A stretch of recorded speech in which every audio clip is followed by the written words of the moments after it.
ऐसी घटना इतने बड़े संस्थान में कैसे हो जाती है। रोड चलते होती थी, हम लगातार देखते रहे। इतने बड़े संस्थान में हो जाना और उस संस्थान के लोगों द्वारा उस पूरी घटना को छुपाए जाने की कोशिश करना, वो खुद में एक बहुत बड़ा क्राइम है। सिस्टम का दुरुपयोग करती हैं अपने सत्ता में आने के लिए, अपने आप को सत्ता में बनाए रखने के लिए। ममता बनर्जी ने he is always used that system and it's loops. वो उन्होंने हमेशा किया है। बंगाल में भाजपा की सरकार नहीं है और बिहार में भाजपा की सरकार है, इसलिए अगर बिहार में भाजपा विपक्ष में होती तो दोनों घटनाओं को जोड़कर दिखाया था कि देखिए बिहार में भी हो रहा है, बंगाल में भी हो रहा है, दोनों राज्य गड़बड़ा गए हैं। क्यों और कारण क्या बताया जाता? सबका एक ही उपाय है, नरेंद्र मोदी की सरकार राज्यों में भी लाओ। केंद्र सरकार का मोटिव तो क्लियर कट है, वो तो चाहती है कि राज्य में राष्ट्रपति शासन लगा देना। और मुझे लगता है कि ममता बनर्जी भी उस खेल को समझ गई और ममता बनर्जी भी जानबूझकर अब अन्य राज्यों में आग लगाने की बात कर रही है। जब ममता बनर्जी खुद सड़क पर उतर करके ये कह रही है कि नहीं ये गलत हुआ है, मैं एक कानून बनाने जा रही हूँ, स्पेशल सेशन बुला रही हूँ और मैं 15 दिन के अंदर में उस व्यक्ति को जो इस तरह के आरोप में संलिप्त होगा उसको फांसी की सजा दिलवाऊंगी, तो इससे बड़ा कोई क्या वोथ ले सकता है? इस मामले को कब का ठंडे बस्ते में रखा जा सकता था। अगर प्रधानमंत्री पर किसी तरह का हमला हो जाए तो घंटे भर में उस दोषी को पकड़ के आप सामने ले आ देते हैं, तो क्या इस तरह के लोग नहीं पकड़े जा सकते हैं? लेकिन एक ऐसी घटना यह है जिसका कोई प्रमाण खोजने में बहुत समय लग जाता है।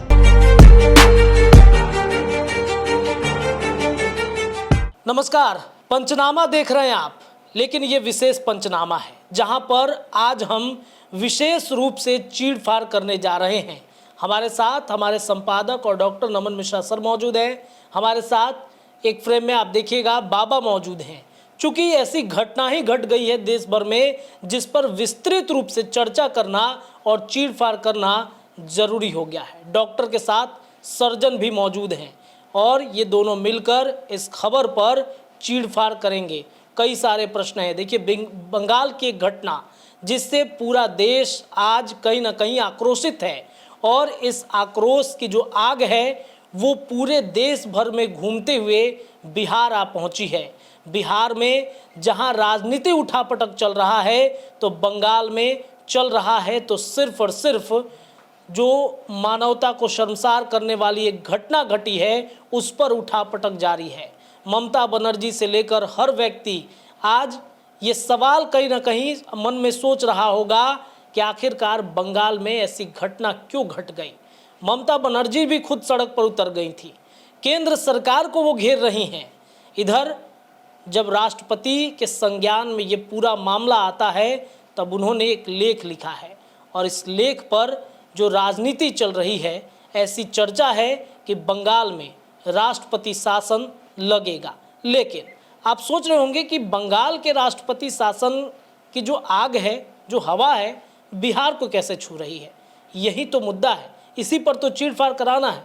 चलिए शुरू करते हैं। सबसे पहले संपादक सर के पास चलते हैं, बातचीत करेंगे। सर, बंगाल की एक घटना जिससे पूरे देश में काफ़ी हंगामा मच रहा है और चर्चा ये है कि राष्ट्रपति शासन लगेगा। क्या ममता बनर्जी नहीं संभाल पाएंगी बंगाल? देखिए, एक दो गलतियां हों तो उस पर कोई जिरह किया जा सकता है। किसी का मोटिव सही नहीं लग रहा है। सबके मंसूबे यहाँ पर दागदार हैं। सबके मंसूबों में कहीं ना कहीं मुझे लगता है कि स्याही लगी हुई है। वास्तविक तौर पर तो हमें सवाल उस स्टेट के मैकेनिज्म से पूछना चाहिए कि आखिर ऐसी घटना इतने बड़े संस्थान में कैसे हो जाती है। रोड चलते होती थी, हम लगातार देखते रहे हैं। इतने बड़े संस्थान में हो जाना और उस संस्थान के लोगों द्वारा उस पूरी घटना को छुपाए जाने की कोशिश करना, वो खुद में एक बहुत बड़ा क्राइम है। आप देखिएगा कि जब किसी की कोई हत्या करता है तो हत्या का ही केवल एक धारा नहीं लगता है, उसके अलावा आप देखिएगा साक्ष्य छुपाने का लगता है, षड्यंत्र रचने का आरोप लगता है कई। और यहाँ सब कुछ दिख रहा है, एक चीज़ बस नहीं दिख रहा है, वो है किसी के नज़रों में जो कहा जा सकता है ना कि पानी वो नहीं दिख रहा है। केंद्र सरकार भी अपनी राजनीति कर रही है, मैं स्पष्ट बोल दूं आपको। और राज्य सरकार तो चूंकि बैकफुट पर चली गई है और पूरा जो सिस्टम है आसपास का उसका फोकस उस तरफ कर दिया गया है। देखिए, बड़े से बड़े एक्टर को भी अगर 1 2 3 जैसे 10-12 कैमरे, और आप खुद एक्टर हैं तो आपको पता होगा कि एक्टर 10 कैमरे में भी सहज हो जाएगा, लोग देखते रहे 10-20 एक्टिंग करते समय उसमें भी सहज हो जाएगा। लेकिन जब वो स्टेज परफॉर्मेंस दे रहा होता है तो आप देखिएगा कि स्टेज पर लाइट होता है, नीचे ऑडियंस को ब्लैक आउट कर दिया जाता है। अब ऐसा हो गया है कि पूरे स्टेज पर अंधेरा कर दिया गया है और बाकी सब कुछ जो ऑडियंस है उसको दिखाया जा रहा है। पूरे देश भर की मीडिया, देश भर के नेताओं, पक्ष विपक्ष सभी का अगर टारगेट कोई इस वक्त है तो वो ममता बनर्जी और बंगाल है। ये जानते हुए कि जिस वक्त आप इस घटना का विरोध कर रहे हैं, इस बंगाल के रेप घटना का डॉक्टर के साथ, उस वक्त देश भर में लगातार रेप की घटनाएं हो रही हैं। आपके पास आंकड़े हैं कि हर घंटे एक रेप हो रहा है। अब एक हो रहा है या ज़्यादा हो रहा है मुझे नहीं पता, लेकिन हर दिन कई महिलाओं के साथ बलात्कार होता है और ये घटनाएं उससे भी विभत्स होती हैं। दिल्ली में हुआ है, आप बिहार की बात कर रहे हैं, बिहार में आज चर्चा हो रही थी कि ममता बनर्जी ने एक बयान दे दिया है कि बंगाल जलेगा तो दिल्ली भी जलेगी, बिहार भी जलेगा, आसाम भी जलेगा, और उड़ीसा भी जलेगा। तो जब वो कहती हैं तो वो गलत नहीं कह रही हैं, उनकी बातों को गलत तरीके से पेश किया जा रहा है। मैं यहाँ ममता बनर्जी के पक्ष में बोलने नहीं आया हूँ, मुझे पता है कि ममता बनर्जी खुद उस सिस्टम का दुरुपयोग करती हैं अपने सत्ता में आने के लिए, अपने आप को सत्ता में बनाए रखने के लिए। ममता बनर्जी ने he is always used that system and it's loops, उन्होंने हमेशा किया है। लेकिन आज ममता बनर्जी को भी एक महिला होते हुए, एक प्रदेश में महिला मुख्यमंत्री हैं, और अगर वो सच में अपनी सूचिता नहीं दिखाती हैं इतनी बड़ी घटना पर, तो ये तो बहुत भीषणकारी हो जाएगा। ये लोगों के अंदर इस बात का भी डर बैठा देगा कि नेता नेता ही होता है। नेता ना किसी जात का होता है, ना धर्म का होता है, ना किसी लिंग का होता है, वो बस केवल अपनी सत्ता और कुर्सी बचाए रखने के लिए करता है। ममता बनर्जी को इस ऐसी घटना पर सेंसिटिव होना ही चाहिए था। आरजे कर जो हॉस्पिटल कॉलेज है उसके जो सर्वा थे, उनको जिस तरीके से बचाने की कोशिश की कि राज्य सरकार ने, वो बहुत ही डिस्क्रिमिनेटरी है। और वो मैं तो कहूँगा in fact it is criminal of the state to do और even think of such things. दूसरी बात, क्या केंद्र सरकार को हम माफ़ कर सकते हैं ऐसी परिस्थितियों में? बिहार में अगले दिन ही ऐसी घटना हुई, क्या उसको चर्चा हुई? क्यों नहीं हुई? क्योंकि ये आरोप है क्यों नहीं हुई? इसका कारण सिंपल है रत्नेश जी, आप अच्छे पत्रकार हैं, आप जानिए। बंगाल में भाजपा की सरकार नहीं है और बिहार में भाजपा की सरकार है। इसलिए अगर बिहार में भाजपा विपक्ष में होती तो दोनों घटनाओं को जोड़कर दिखाया था कि देखिए बिहार में भी हो रहा है, बंगाल में भी हो रहा है, दोनों राज्य गड़बड़ा गए हैं। क्यों? और कारण क्या बताया जाता? सबका एक ही उपाय है, नरेंद्र मोदी की सरकार राज्यों में भी लाओ। हमें नरेंद्र मोदी प्रधानमंत्री अपने राज्यों में नहीं मिलेंगे, राज्यों में मुख्यमंत्री ही मिलेंगे, और जहां गठबंधन होगा वहां गठबंधन के तहत ही नेता मिलेंगे। बिहार में नीतीश कुमार, तो नीतीश कुमार ने ममता बनर्जी से कुछ अलग नहीं कर दिया है। बिहार में यहाँ भी दलित महिलाओं के साथ बलात्कार हुआ, अभी हाल ही में राजपूत लड़की के साथ जो हुआ आपको याद होगा, इससे पहले भी पासवान लड़की के साथ हो चुका है, उससे पहले एक धोबी के साथ हो चुका है, उससे पहले एक ब्राह्मण लड़की के साथ हुआ था। ये तो लिस्ट लंबी है, लगातार हो रही है। और मैं आपको एक बात बता रहा हूं जो आप सभी को पता होना चाहिए। ये एक ऐसी रेप एक ऐसा क्राइम है जो 60% एक्नॉलेज नहीं होता है, रजिस्टर्ड नहीं होता है FIR। इसमें बहुत तरह के कारण है, मैं उसमें डिटेल में नहीं जाना चाहूँगा, लेकिन अगर रजिस्टर्ड क्राइम के तौर पर भी इतनी घटनाएं हो रही हैं तो क्वेश्चनेबल है ना। ये तो साबित करता है कि इससे ज़्यादा घटनाएं हो रही हैं और पता नहीं चल रहा है किसी को।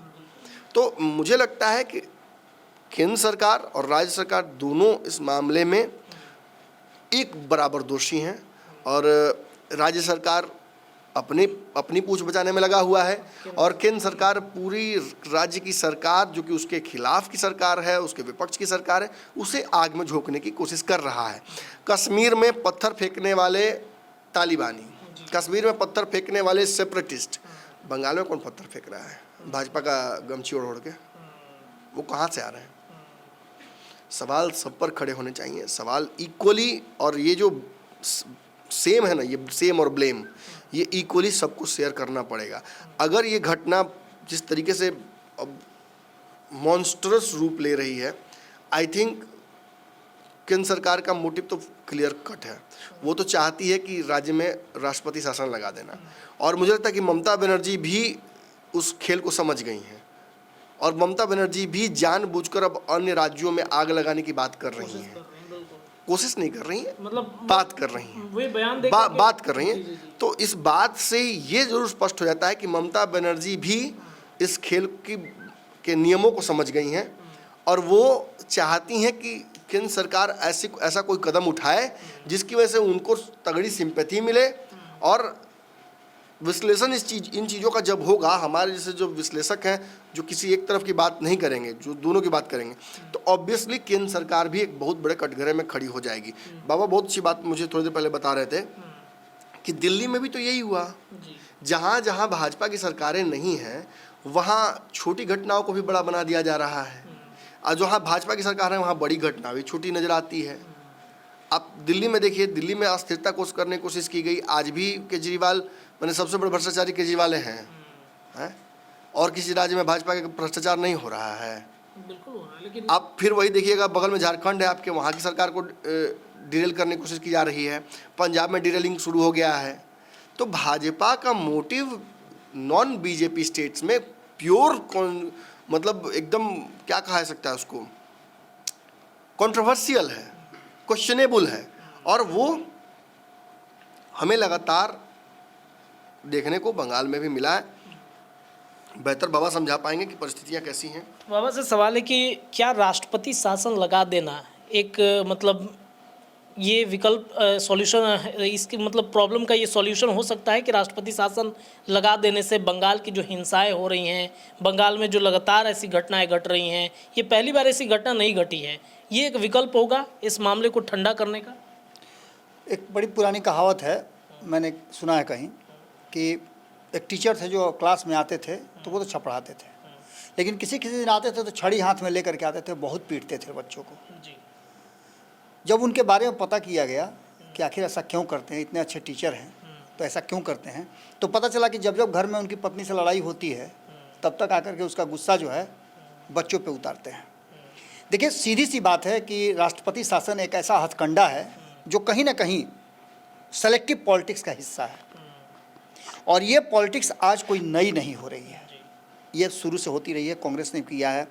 लेकिन अभी जो वर्तमान परिस्थिति बनी है उसमें इसका सबसे बड़ा कारण है, अभी नमन जी बड़ा अच्छा तरह समझा रहे थे कि इसका सबसे बड़ा कारण है कि कहीं ना कहीं भारतीय जनता पार्टी उस जगह पर आकर के खड़ी है जहां से वो 5 साल सरकार चलाती हुई नहीं देख रही है।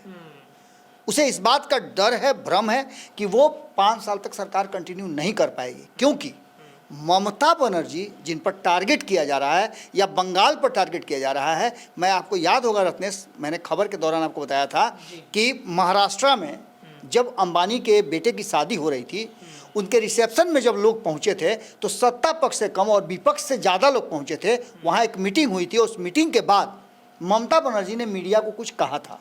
मीडिया को उन्होंने साफ तरीके से कहा था कि जब अटल बिहारी वाजपेयी की सरकार 1 वोट से गिर सकती है तो यहाँ तो 32 लोगों की कमी है। मैंने तब भी आपको ये बताया था कि ममता बनर्जी वो स्टॉक हैं जो अभी अभी नज़र आया है भारतीय जनता पार्टी को, ये स्टॉक तो पूरा है मेरे पास।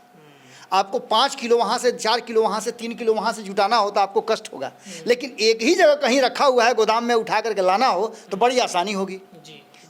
अभी जो वर्तमान परिस्थिति है नमन जी, मैं इसलिए ये बात कह रहा हूँ कि एक नज़रिया जहाँ आप बता रहे थे कि निश्चित रूप से इस तरह के क्रिमिनल ऑफेंस हो रहे हैं, बच्चियों के साथ जिस तरह से दुष्कर्म हो रहा है, ये दुखद घटना है जिसकी निंदा राष्ट्रपति जी ने भी किया है, लेकिन उनके करने का समय मणिपुर में कब हुआ, बिहार में हुआ तो क्यों नहीं बोली? वो तो पूरे देश की मालिक न है, पूरे देश की एक तरह से समझिए गार्जियन है।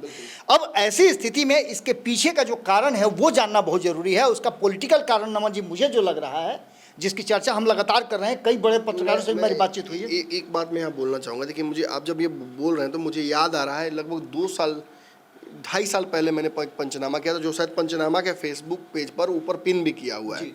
उसमें मैंने बताया है कि बिहार आपके पास नहीं है, बंगाल आपके पास नहीं है, उड़ीसा आपके पास नहीं है, झारखंड आपके पास नहीं है, दिल्ली आपके पास नहीं है, महाराष्ट्र आपके पास नहीं है, राजस्थान मध्य प्रदेश में आप अभी संघर्ष कर रहे हैं, गुजरात में चुनाव होने वाले हैं, वहाँ आप फंसिएगा, पंजाब में आप हारते हुए नजर आ रहे हैं। 10 स्टेट मैंने गिना दिए थे जी। और आपको जानते हैं मज़ेदार बात लगा, इसे उस पंचनामा को मोदी जी ने ही सुना है। और उन्होंने क्या किया? मध्य प्रदेश उनके पास है, राजस्थान की स्थिति आपको पता ही है, इस परिस्थिति में आया ये भी। हाँ, गुजरात जीत ही गए, और दिल्ली के सीएम जेल में हैं, झारखंड वाले जेल से अब जस्ट आए हैं। उतना ही नहीं, वहाँ भी तो सर खेल कर ही उतना ही नहीं, मुंबई महाराष्ट्र किसके पास है आपको पता ही है, भाजपा ने ले लिया। दिल्ली ऑलमोस्ट जिस स्थिति बनी हुई है, आप देखिए क्या हो सकता है। आपने सुना अभी कुछ दिन पहले कि झारखंड वाला चुनाव अगर होता है तो भाजपा का ऊपर लग रहा है हाथ। अब उड़ीसा का स्थिति आप जान लीजिए। उड़ीसा बड़ा एक केस स्टडी जो बाबा मुझे समझा रहे थे। बाबा ने कहा कि उड़ीसा में तो राज्य तो जीत ही लिया भाजपा ने। भाजपा उड़ीसा इसलिए ज़्यादा फोकस कर रही थी क्योंकि उड़ीसा में राज्यसभा की सीटें हैं कुछ। कितनी सीटें हैं बाबा? लगभग 11 सीटें हैं जो भारतीय जनता पार्टी चाहती है कि अपने पाले में मिला करके, और राज्यसभा में कम से कम, मैंने इस पर खबर भी किया था, आपको याद होगा। राज्यसभा में भाजपा लगभग 87 पे है जी, 87 पे है, और 110-21 के आसपास उसको आना है, जिसमें से 11 जीत चुकी है।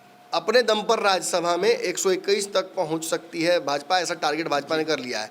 और उसमें से मेजॉरिटी अब वो उठा लेगी वहाँ से राज्यसभा के लिए। 11 तो अभी जीत के आई, और फिर बाकी एक एक करके जो इस्तीफा हो रहा है उड़ीसा में लगातार। उड़ीसा में चूंकि अब ज़्यादा विधायक इनके पास हैं, लेकिन राज्यसभा के सांसदों का कार्यकाल भी बाकी है, तो इस्तीफा करा कर अपने पाले में किया जा रहा है उन सांसदों को। संख्या बल बढ़ाई जा रही इसी है। तरीके से भाजपा अपनी ताकत जब राज्यसभा में बढ़ा रही है इतनी अतिक्रम लगाकर, तो लोकसभा में नहीं बढ़ाएगी क्या? लोकसभा में जिस तरीके से बार बार चिराग पासवान जिनके पास मात्र 5 सांसद हैं, वो इतना जब भाजपा को लोहे के चने चबवा रहे हैं, तो नीतीश चाह देंगे तो सरकार गिर जाएगी। मैं बार बार कह रहा हूँ। नायडू का तो पूछ में मत कीजिए, वो तो अभी चलने लगा कि रसिया वाला, अमेरिका वाला, सर्बिया वाला खूब मामला चल रहा है, और सभी जान रहे हैं, बच्चा जान रहा है कि क्या हो रहा है खेल। खैर मैं उस डिटेल में नहीं पढ़ूंगा, लेकिन ये साबित क्या करता है? ये साबित करता है कि पूरा बॉटल नेक जो है वो भाजपा के हाथ में आ जाए। भाजपा ऐसा चाहती है कि गर्दन से पकड़ लें पूरे राजनीतिक महकमे को। और नीतीश कुमार और ममता बनर्जी, ये, और कुछ हद तक मैं कहूँगा कि उड़ीसा, लेकिन उड़ीसा सबको पता था कि इस बार खेल हो जाएगा। लेकिन नीतीश और ममता, इन दोनों से पार पाना भाजपा के लिए संभव नहीं है। एक ही तरीका है कि दोनों को मिला लिया जाए। देखिए, ममता अब मिलेंगी नहीं, ये बात ममता ने कई ऑफर्स के बाद ठुकरा दिया है।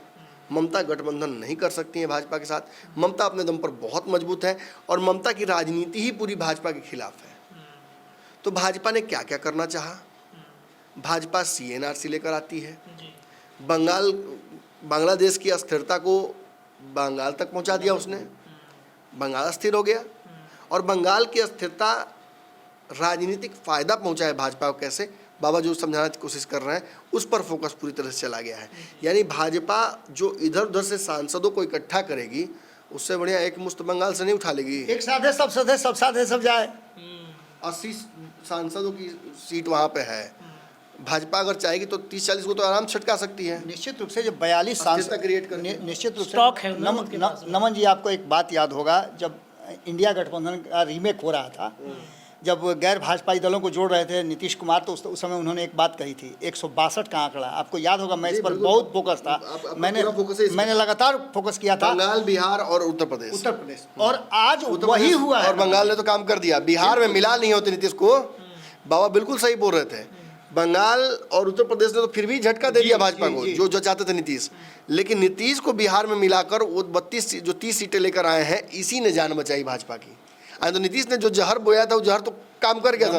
30 में से 18 घटा दीजिए ना। हाँ, 30 में से 18 आप घटा दीजिए, जो स्थिति है वो तो साफ साफ नजर आ रही है कि सरकार नहीं बन रही है। बिल्कुल। अब ऐसी स्थिति में भारतीय जनता पार्टी 17 घटाना है। 18 घटाइए ना। हाँ। एक तो माझी जी भी हैं। अच्छा, माझी जी भी, माझी बिल्कुल जी भी बिल्कुल हैं। बिल्कुल बिल्कुल। 30 में से 18 घटा दीजिए और उसके बाद आप सीधे चले जाइए बंगाल।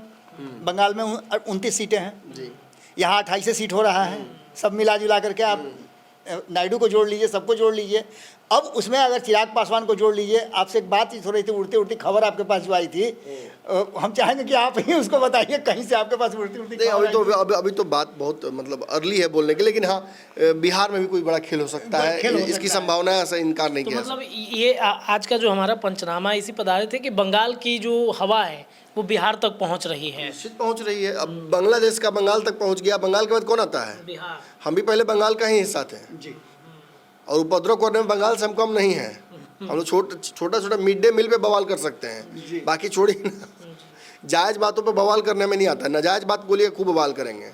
नहीं, सिंपल सी बात है रत्नेश कि ये सारी परिस्थितियां जो बन रही हैं, इसको बंगाल से ही क्यों जोड़ कर देख रहे हैं? ममता बनर्जी ने बिल्कुल ठीक कहा है। ममता बनर्जी ने एक चुनी हुई सरकार को अस्थिर करने की जो कोशिश की जा रही है, उसकी तरफ इशारा किया है। जब ममता बनर्जी खुद सड़क पे उतर करके ये कह रही है कि नहीं, ये गलत हुआ है, मैं एक कानून बनाने जा रही हूँ, स्पेशल सेशन बुला रही हूँ और मैं 15 दिन के अंदर मैं उस व्यक्ति को जो इस तरह के आरोप में संलिप्त होगा उसको फांसी की सजा दिलवाऊंगी, तो इससे बड़ा कोई क्या ओथ ले सकता है? फिर भी उस सरकार को आप पदच्युत करने की कोशिश कर रहे हैं। मैं जरा दर्शकों के कुछ लोग जो ममता बनर्जी से मतलब टर्मिनली उनके खिलाफ होंगे, तो उनको लगता होगा कि भाजपा ठीक है कर रही होगी, ममता बनर्जी गलत कर रही होंगी। देखिए, मैं फिर कह रहा हूँ कि स्टेट ने अपनी रिस्पॉन्सिबिलिटी नहीं समझी। ये भारतीय स्टेट्स के साथ समस्या है। वो केंद्र में अगर सरकार विपरीत होती है तो वो बड़ा अलग तरीके से बिहेव करते हैं, और राजनीति जब किसी मुद्दे पर होने लगती है तो वो साफ मतलब जनता के सेंटिमेंट से अलग हो जाते हैं। ममता बनर्जी में भी ये दिखा है, डिटैचमेंट दिखा है, जो पब्लिक सेंटिमेंट है उससे ममता बनर्जी का। वो साथ भले घूम रही हो, वो कानून लाने की बात कर रही हो, सब कुछ कर रही हो, लेकिन उनकी भाषा और उनके इस वक्त जो प्रदेश के सबसे बड़े मुखिया से जो कंपैशन ऐसे घटना के बाद मैंने एक्सपेक्ट करती है जनता या पीड़ित परिवार, वह वो नहीं दे पाई ममता बनर्जी। और उसके पीछे कारण देखिए, ममता बनर्जी को लगता हो कि मैं जाऊंगी तो वहाँ मीडिया का एक ट्रायल शुरू हो जाएगा, तो वो बचने की कोशिश करते थे कि ये नेचुरल टेंडेंसी है, देश भर के राजनीतिक पैटर्न है ये। कई बार नीतीश कुमार भी इस तरह का कर चुके हैं, नीतीश भी कर चुके हैं, इस तरीके का सब कोई कर चुका है, कोई नहीं ऐसा बचा है। लेकिन अगर इसको होल वे में आप समझिएगा, एक मुश्त वे में, तो ममता बनर्जी जहाँ क्वेश्चनेबल है उनका पूरा रोल इस मामले में, वहीं बीजेपी ने एक कमज़ोर स्थिति का फ़ायदा उठाते हुए राज्य में एक अस्थिर माहौल बनाने की कोशिश की है। इससे डिनाई नहीं किया जा सकता है। ममता बनर्जी आपको पसंद हो या ना पसंद हो, इससे ये आपके राजनीतिक विचार हो सकते हैं, लेकिन इस बात में कहीं भी राजनीति दूर दूर तक नहीं है। मैं साफ कह रहा हूँ कि आरजेकर के जो मैनेजमेंट थे, जो स्टाफ थे, जो लोग इस घटना में इन्वॉल्व थे, मैं जो पिछली अभी थोड़ी देर पहले आंकड़े दे रहा था, हर 20 मिनट पर एक महिला के साथ रेप हो रहा है और 86 रेप दिन भर में रजिस्टर हो रहे हैं देश भर में। अगर इसको 60% आप बढ़ा दीजिए तो कितना हो जाता है आंकड़ा? और क्या ये सारे घटनाएं बंगाल से हो रहे हैं? तो फिर जो मैं कहूँगा, होल्ड योर हॉर्सेस। आप थोड़ा इत्मीनान से सोचिए कि बंगाल कोई बांग्लादेश नहीं है, कोई अमेरिका या पाकिस्तान में नहीं है, वो हमारे देश का एक बहुत बड़ा राज्य है और मोस्ट कंट्रीब्यूटिंग राज्य है, अर्थव्यवस्था में हो, हमारे कल्चर में हो या फिर भौगोलिक स्थिति में हो। आप उस राज्य की अस्थिरता अगर उत्पन्न करते हैं उस राज्य में, तो उसका खामियाजा केंद्र सरकार को भी भुगतना पड़ेगा। निश्चित रूप से एक पैटर्न दिखने लगा है। निर्भया कांड से भी अगर हम नहीं सीख पाए तो हम किससे सीखेंगे, जिसको लेकर के पूरा देश आंदोलित हुआ एक बात मैं बोलूँगा और उसमें, तो एक तरफ बंगाल की ये घटना और दूसरी तरफ राम रहीम, आसाराम बापू और कई मौलाना जिनको हाथ भी नहीं लगा पा रही है भाजपा, कई मौलाना जो मदरसे में बच्चियों के साथ बलात्कार कर रहे हैं, उन तक भी नहीं पहुंच पाए। राम रहीम और बाकी सब तो खैर ऐश के जीवन जी रहे हैं, जब मन करता है जेल से निकल जाते हैं, राजनीतिक फायदा पहुंचाने के लिए भाजपा ही निकालती है, कौन निकालती है भगवान जाने, और फिर राजनीतिक रोटी सेक कर वापस चले जाते हैं। काहे नहीं फांसी दे दी है? आज करें बंगाल वाले को फांसी दे दो। ममता बनर्जी ने रेप नहीं किया है, कि ममता बनर्जी को फांसी देने चले हैं आप, और अगर ऐसे फांसी देने लगे तो कोई प्रदेश का सीएम 20 मिनट कार्यकाल पूरा नहीं कर पाएगा, क्योंकि हर 20वें मिनट पर आपके देश में रेप हो रहा है। कितना लोगों को फांसी पर चढ़ाइएगा? और इस तरीके से गिल्ट, ठीक है, हम सभी देखिए होता क्या है ना कि कभी आपका पैसा भुलाया है या कुछ अगर समस्या लाइफ में आपकी आई होगी रैंडम, तो आप तुरंत जानते हैं उस समस्या, अब जब जान जाते हैं कि समस्या से पार नहीं पा सकते, अभी हो गया, तो अब जानते हैं तुरंत क्या खोजते हैं, किस पर से गुस्सा निकालें, किसके माथा पर ब्लेम डाल दें। सच्चाई है। ये मैं केंद्र सरकार तो राजनीति करना चाह रही है, वो तो मौका खोज रही है, लेकिन जनता भी इसमें इक्वली दोषी है। जनता खोज रही है कि किस पे डाल दें इसका। घर में बलात्कारी बैठा हुआ है, मैं बोल रहा हूँ, मैं घर में बलात्कारी बैठा हुआ है, अपने घर के बलात्कारी नजर नहीं आते हैं किसी को, लेकिन किसी राज्य के मुखिया पर आरोप लगाते कि हाँ ममता बनर्जी तो ऐसे ही करती हैं, वो तो जान के टीएमसी वाले को छोड़ देती हैं। राजनीति अपनी तरफ है। चुनाव में हो रही हिंसा के लिए निश्चित ही ममता बनर्जी को हमेशा याद रखा जाएगा। भाजपा के कार्यकर्ताओं की निशंस हत्या के लिए ममता बनर्जी को याद रखा जाएगा। कॉन्स्टिट्यूशनल मर्डर्स है वो। लेकिन ये घटना जो है, इसके लिए ममता बनर्जी, केजरीवाल, नरेंद्र मोदी, नीतीश कुमार, फलाना ढिमकाना जिम्मेवार नहीं है। आप हम जिम्मेवार हैं, जिन्होंने अपने घरों में बलात्कारियों को बिठा रखा है, जो संस्कार प्रॉपर नहीं दे पाए, जो समझा नहीं पाए, जो इतना नहीं, और सिस्टम तो पूरी तरह से फेल है। अगर ऐसी घटना होती है तो उसका स्पीडी ट्रायल नहीं होना चाहिए, सीबीआई जांच तुरंत नहीं होनी चाहिए। सीबीआई रिपोर्ट लाने में देरी क्यों कर रही है? मैं बार बार पूछ रहा हूँ, क्वेश्चनेबल क्यों नहीं है? केंद्र सरकार सीबीआई एजेंसी को और ईडी को जो लालू परिवार अब फलना ढिमका पर लगाए हुए हैं, वो क्यों नहीं एक बार में भेज कर एक दिन में फैसला कर दे रही है? और उसके बाद फांसी देना है, फांसी दो, जो करना है करो। ममता बनर्जी थोड़ी फांसी से उतारने जाएंगी किसी को, अब बचाने जाएंगी? वो भी तो वही कह रही है कि फांसी दो, जो कर देना जल्दी करो, देर मत करो। देर करने के पीछे ही मोटिव है राजनीति करना। जितना लंबा खींचा जाएगा उतना ही ज़्यादा राजनीति करेंगे, उतना ही बंगाल को अशांत करेंगे। और कम अगर दिल्ली अशांत कर ही दिया अन्य कारणों से, लीकर हो या जो मामला हो, बगल में आपके झारखंड को अशांत कर ही दिया, इनको लग रहा है कि महाराष्ट्र हम हार जाएंगे, तो और कोई राज्य जितना होगा ना बड़ा, तो महाराष्ट्र का रिप्लेसमेंट कौन हो सकता है? बंगाल हो सकता है। बिल्कुल।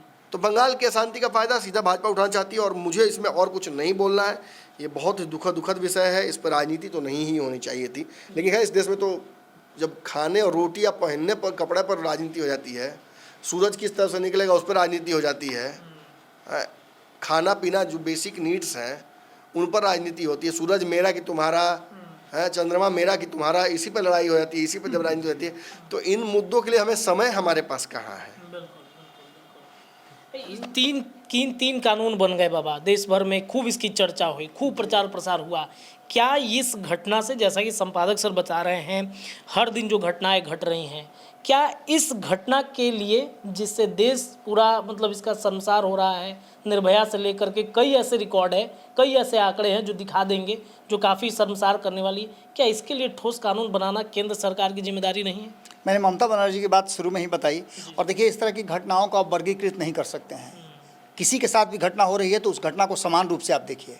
हाँ, उसके निर्दयता पर, क्रूरता पर आप जरूर अलग से सवाल खड़े कर सकते हैं, लेकिन जो महिलाओं के साथ इस तरह के व्यवहार होते हैं, इस तरह से उनके साथ कुकृत्य किया जाता है, ये कहीं से भी इसको सही नहीं ठहराया जा सकता है। इसके लिए ममता बनर्जी दोषी हैं, इससे कोई दो राय नहीं है। लेकिन ममता बनर्जी ने ही इस कानून को बनाने की बात भी कही है। बिल्कुल। अब इसके आगे की बात अगर समझिए तो ये सारी चीज़ें, जैसा नमन जी ने बताया भी, कि इस मामले को कब का ठंडे बस्ते में रखा जा सकता था। अगर प्रधानमंत्री पर किसी तरह का हमला हो जाए तो घंटे भर में उस दोषी को पकड़ के आप सामने ले आ देते हैं, तो क्या इस तरह के लोग नहीं पकड़े जा सकते हैं? लेकिन एक ऐसी घटना यह है जिसका कोई प्रमाण खोजने में बहुत समय लग जाता है। इसके दोषी जो हैं वो अपने आप को बचाने में सफल हो पाते हैं, लेकिन खैर बहुत लोग हैं, जैसा कि नमन जी ने बताया भी, कि 60% लोग जो इस तरह की घटनाएं हैं वो तो रिकॉर्ड ही नहीं होती हैं। ये बहुत ही विभत्स घटना है, और ऐसी घटनाओं पर निश्चित रूप से हमारे समाज को भी आगे आकर के और लोगों को अवेयर करना चाहिए, अपने बच्चों को उसके लिए टीच करना चाहिए। और इन सारी चीज़ों का एक निश्चित रूप से निर्भया के बाद एक ऐसा कानून बनना चाहिए था जिसका स्पीडी ट्रायल करा करके जल्दी से जल्दी दोषियों को कड़ी से कड़ी सज़ा, फांसी तक की सज़ा, जिस तरह की बात ममता बनर्जी कर रही हैं, होना चाहिए। लेकिन वास्तव में है क्या कि यहाँ तो पूरी तरह से पॉलिटिक्स करनी है, अपनी सरकार बनानी है, बचानी है और 5 साल तक सरकार चलानी है। चंद्रबाबू नायडू को ये बताना है कि आपकी बैसाखी हमको नहीं चाहिए। नीतीश कुमार को कहना है कि आपकी बैसाखी की जरूरत हमें नहीं ये है। लोग आंख ना दिखा पाए। हमारे पास नया पैर प्रत्यारोपण का आ गया है इलाज, हम अपना पैरे प्रत्यारोपण करा लेंगे तो क्या जरूरत है दोनों तरफ बैसाखी लगे चलने का। निश्चित रूप से भारतीय जनता पार्टी एक नए एरा की तरफ जा रही है और केंद्र में जब भारतीय जनता पार्टी की सरकार है, उसके पास सारा सिस्टम है, वो ये भी कर सकती है कि बंगाल में कानून व्यवस्था, लॉ एंड ऑर्डर को अपने हाथ में ले सकती थी, लेकिन राष्ट्रपति शासन लागू करा देने का मतलब आप समझ ही सकते हैं क्या होगा और इसके असर अन्य राज्यों में भी होंगे। नमन जी से मेरी ऑफ द रिकॉर्ड बात हो रही थी, बहुत सारी बातें हो रही थी कि अगर बंगाल में राष्ट्रपति शासन लगा तो क्या बिहार चुप रहेगा। ममता बनर्जी ने हाल ही में ऑफर एक भेजा था नीतीश कुमार के पास, उसके बाद से ये सारी घटनाएं हो गई। आपको याद होगा कि महाराष्ट्र के बाद इस तरह की घटनाओं पर और ज़्यादा जोर लगा है। तो निश्चित रूप से ये एक शर्मसार करने वाली घटना है और बंगाल में आग पहुँची तो बिहार झुलसेगा, जलेगा, इससे इनकार नहीं। एक अंतिम प्रश्न सर ये है, क्या लोगों की सिंपैथी से कोई मतलब नहीं? केंद्र सरकार को, राज्य सरकार को सिर्फ कुर्सी अपनी बचानी है? देखिए, सिंपैथी और वोट दोनों अलग अलग चीज़ें हैं। अगर केंद्र सरकार को सिंपैथी मिलना होता तो राम मंदिर पर सिंपैथी बढ़िया खासा, अच्छा खासा मिल जाता। उन्हें अब वोट चाहिए। इस चुनाव में भाजपा कमज़ोर हुई है और शायद भाजपा इसी वजह से अपनी रणनीतियाँ भाजपा ने और ठोस किए हैं और बदलाव किए, वरना जिस तरीके से 2 मुद्दों पर चिराग पासवान भाजपा के खिलाफ बोल देते तो उसको इग्नोर भी भाजपा कर सकती थी, लेकिन एकाएक खबर क्यों आने लगती है कि उनके सांसद तोड़ लिए जाएंगे भाजपा के द्वारा। ये सब कुछ भाजपा के कमज़ोर स्थिति की वजह से होता है। ये इंस्टिंक्ट भी है, किसी भी जानवर को आप घर के कोने की तरफ जब ठेल दीजिएगा तो वो हमला ही करता है, क्योंकि पीछे तो जा नहीं सकता है। भाजपा भी शायद उसी स्थिति में अब आ चुकी है। वो या तो अपने सांसद बढ़ाएगी या उस बढ़ाने के क्रम में ही सरकार खो देगी 5 साल से पहले, ये लग रहा है। क्योंकि पत्ते ज़्यादा मजबूती से खेले जा रहे हैं, तो कुछ ना कुछ तो होना ही है। चलिए देखिए, तो ये बंगाल की जो हवा है बिहार पर असर जरूर डालेगी। आज के विशेष पंचनामा में हम चीरफाड़ कर रहे थे और इस खबर के लिए इतना ही, लेकिन चीरफाड़ इस खबर पर लगातार हमारी जारी रहेगी। फिलहाल देखते रहिए पंचनामा, अपनी राय रखिए। बहुत बहुत धन्यवाद।